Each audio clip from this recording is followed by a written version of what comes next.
Assalamualaikum warahmatullahi wabarakatuh. Pada kesempatan kali ini, kami dari kelompok 5 akan memaparkan materi terkait sifilis. Kemudian sebelum memaparkan materi, terlebih dahulu saya akan memperkenalkan kelompok saya, yaitu yang pertama ada Afifa Adam dengan stambuk 150-2019-0108. Kemudian ada saya sendiri, Salsabila Alivia Golonggom dengan stambuk 150-2019-0113. Langsung saja kita masuk dalam definisi, di mana definisi dari sifilis. Sifilis merupakan infeksi menular seksual atau IMS yang disebabkan oleh bakteri, di mana bakteri yang dimaksud yaitu Treponema pallidum subspesies pallidum atau T. pallidum spesies pallidum, di mana bakteri ini bersifat menahun dan dapat menyerang hampir semua organ tubuh. Penularan bakteri ini sendiri biasanya melalui hubungan seksual atau membran mukosa vagina dan uretra, di mana kontak langsung dengan lesi atau luka yang terinfeksi atau dari ibu yang menderita sifilis ke janinnya melalui plasenta pada stadium akhir kehamilan.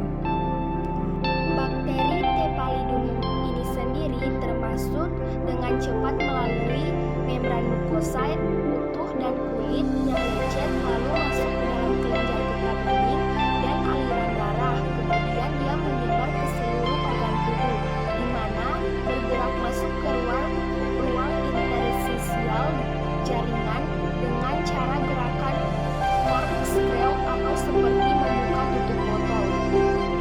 Itulah definisi dari sifilis. Kemudian kita melangkah ke etiologi dari sifilis, di mana disebabkan oleh Treponema pallidum. Kemudian bentuknya berupa bentuk spiral, panjang yaitu 5 sampai dengan 20 mikron dan lebarnya itu 0,1 sampai 0,2 mikron.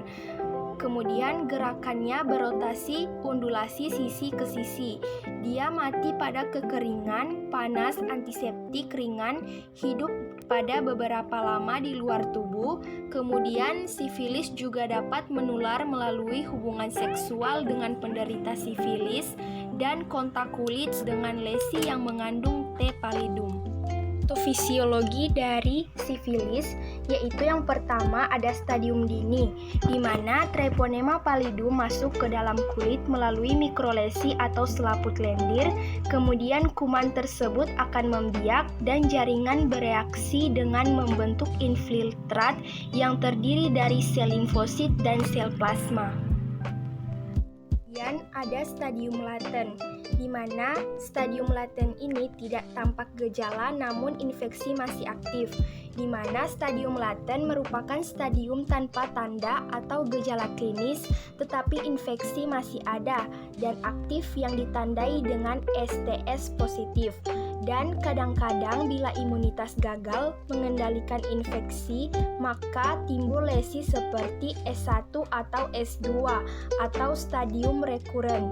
Kemudian stadium ini terjadi kurang lebih 2 tahun dan antibodi tetap ada dalam serum penderita. Kemudian ada stadium lanjut, di mana stadium lanjut sendiri Treponema dapat mencapai sistem kardiovaskuler dan sistem saraf dalam waktu yang dini. Kemudian namun kerusakan yang terjadi secara perlahan-lahan sehingga memerlukan waktu bertahun-tahun untuk dapat menimbulkan gejala klinis. Masuk pada tanda dan gejala sifilis. Untuk stadium primer mempunyai ciri-ciri seperti ulkus atau luka atau tukak. Biasanya soliter, tidak nyeri, batasnya tegas, ada indurasi dengan pembesaran kelenjar getah bening regional atau bisa disebut juga dengan limfadenopati. Biasanya berlangsung selama 3 minggu. Untuk stadium sekunder biasa mempunyai ciri-ciri seperti bercak merah polimorfik biasanya di telapak tangan dan telapak kaki, lesi kulit, papulos, squamosa dan mukosa, demam, malaise, limfadenopati generalisata, kondiloma lata, patsi alopecia, meningitis, uveitis, dan retinitis. Biasa berlangsung 2-12 minggu. Untuk stadium laten biasanya mempunyai ciri-ciri asimptomatik. Untuk laten dini itu durasinya itu untuk laten dini kurang dari 1 tahun, dan untuk laten lanjut itu biasanya lebih dari 1 tahun.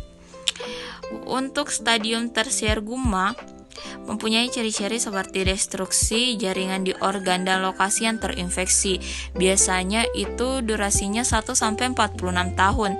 Dan untuk sifilis kardiovaskular, ciri-cirinya yaitu aneurisma aorta, regurgitasi aorta, dan stenosis oosetum. Biasanya berlangsung 10 hingga 30 tahun.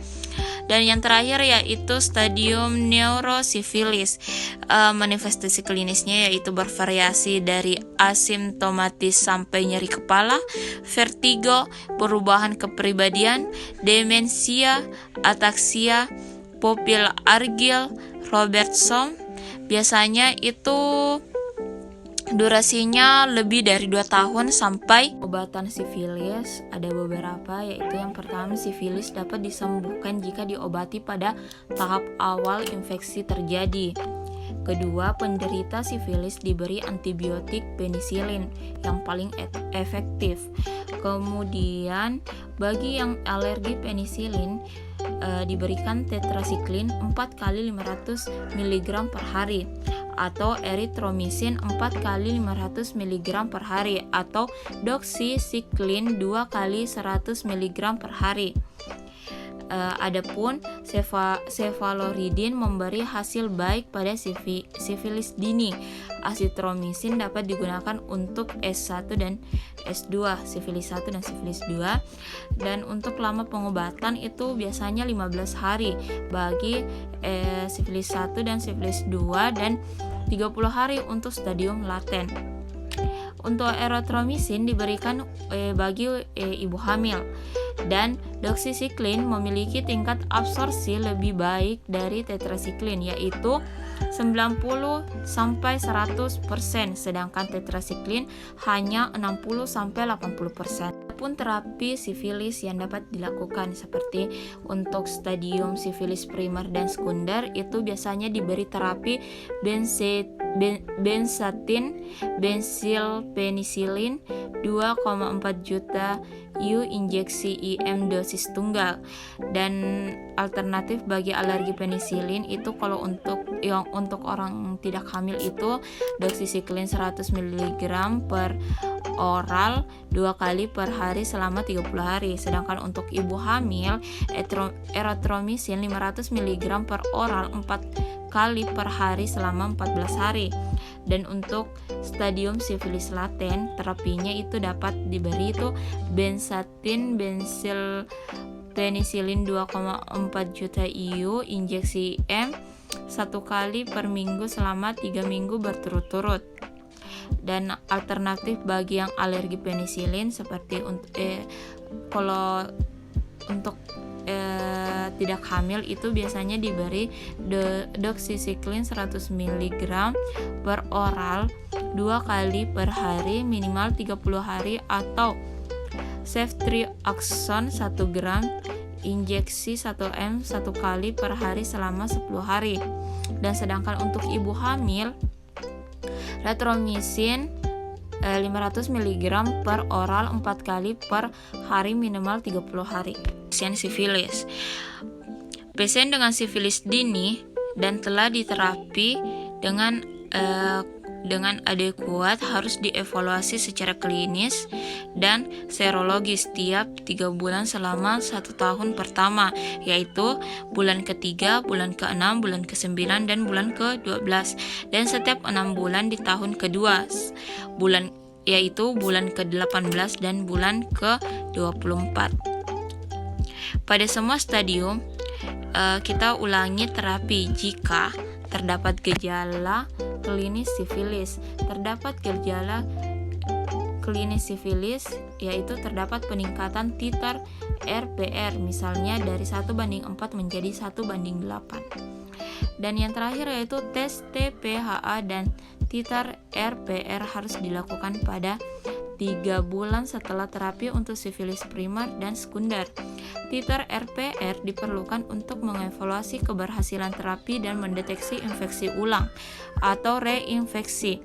Terapi dianggap berhasil jika titer RPR turun. Jika titer tidak turun atau malah naik, kemungkinan terjadi reinfeksi dan ulangi terapi. Pada bulan 3, 6, 9, 12, 18, dan 24 setelah terapi, jika titer RPR tetap sama atau bahkan turun, terapi dianggap berhasil dan pasien cukup diobservasi. Pencegahan kita bagi menjadi 3, yaitu pencegahan primer, sekunder, dan tersier. Untuk primer itu yang pertama dapat kita lakukan tidak berganti-ganti pasangan. Yang kedua yaitu kita menggunakan kondom. Yang ketiga yaitu hindari penggunaan jarum suntik. Dan yang keempat yaitu selalu menjaga kebersihan alat kelamin. Untuk pencegahan sekunder itu yang pertama adanya siraman rohani yang dilakukan di lokalisasi. Dan yang kedua yaitu adanya penyuluhan tentang IMS oleh Dinas Kesehatan. Dan untuk pencegahan tersier itu adanya peraturan dari pemerintah tentang larangan prostitusi. Dan yang kedua yaitu adanya usaha rehabilitas dengan pelatihan keterampilan pada wanita pekerja seksual yang meninggalkan pekerjaan sebagai pekerja seksual. Baiklah, itulah pemaparan dari kelompok kami terkait materi sifilis. Kurang dan lebihnya kami mohon maaf. Wassalamualaikum warahmatullahi wabarakatuh.